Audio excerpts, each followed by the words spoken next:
If you're anything like me, then you basically do like learning new things about hair. I've been doing hair for decades, but I still like learning new things. And so what I've got for you today is a collection of new things. People's work, other people's work that I really like. In fact, one of them I like so much that I'm actually doing a variation on it. So if that's what you like to see, variations on how to do hair with razors and things like that, you may like this channel. Stick around.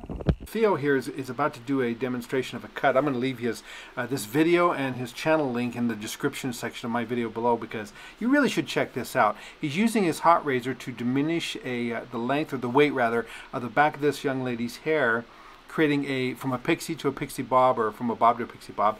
And the effect is really quite nice to do. In fact, I'd forgotten about this approach to it, so then I turned around after watching this, being inspired by Theo here, and I used it on my last mannequin, my last model mannequin, if you will, on a long haircut to create a variation using this kind of technique, removing weight using the razor. So I'll play it after this, but I just love the way he did this. It looks really cute, and thought you might like it as well.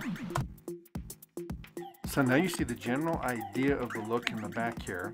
I'm going to take this concept and I'm going to apply it to the mannequin I did last time, removing the weight of the back of the cut, using the general concept of this. In addition to that, I'm going to use the flat of the blade.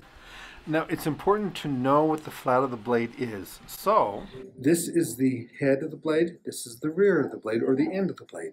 And this linear section is the flat of the blade.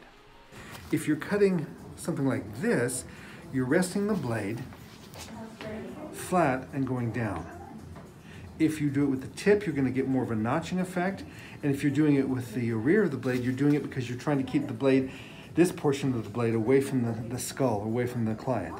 So you're using this for effect and for protection, this for texture and reach, and this for diminishing the hair out, but keeping it flat. And then that way what it does is it takes out a lot of the weight of the actual cut in any given area. So what I'll do is, from the occipital bone down, or what would be an occipital bone if she had one, I'm going to overdirect the hair up and then cut it with my scissors, just taking a bunch of the weight out and give it a very soft feel. Then I'll just kind of clean up the length, the line of the length, by point cutting. So just kind of line that up a little better the way I want it.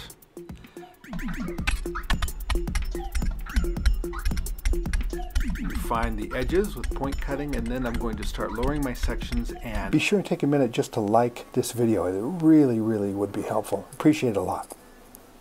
Taking my razor and right exactly about the occipital bone, where I over directed the bottom up, I'm going to direct everything else down to it using the flat of my razor.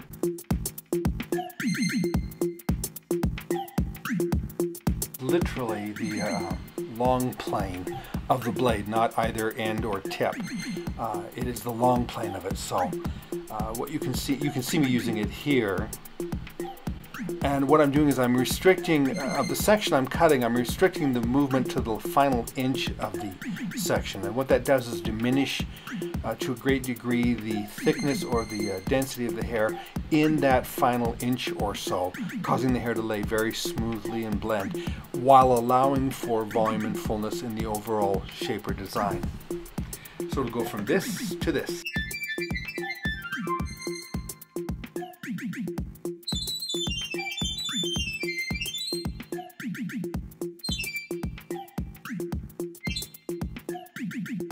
I'm over directing the sections to the center of the head, and I'm curving my razor.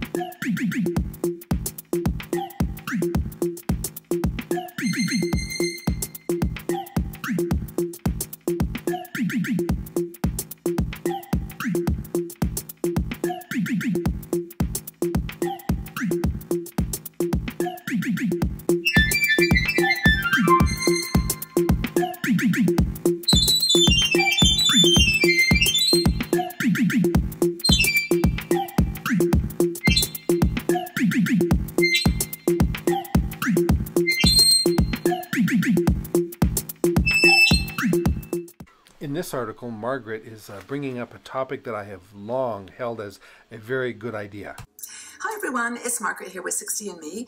Thank you for being here today. Hope you're doing great. How's your hair doing today? One of our bloggers, Suzanne Blondes, wrote an article on 5 secrets how to nourish your overprocessed and drying hair. It's a great article. It's a little bit tongue-in-cheek, but I think that she's got the right idea in some of these areas. So the first thing, though, she talks about is going to shock you. And I was like, what? When I read the first headline on this, and that is, stop using shampoo. Okay, I'm not easily shocked, but stop washing with shampoo. In the context of completely not washing with shampoo, yeah, every so often some client will come into the salon who does not use shampoo, and I'll tell you the truth, the hair feels terrible. It does, it feels awful. But that isn't to say that you need to wash your hair as often as you might be doing, particularly if it's color-treated hair. Take a listen. And I thought about this, and actually I had to smile because when I travel, I always know that I can pick up some shampoo and things on the way. So I don't normally pack, but I always pack conditioner. Because I think if I'm actually in a place where I can have a quick shower, I'd rather just pop some conditioner on my hair than try to use a shampoo.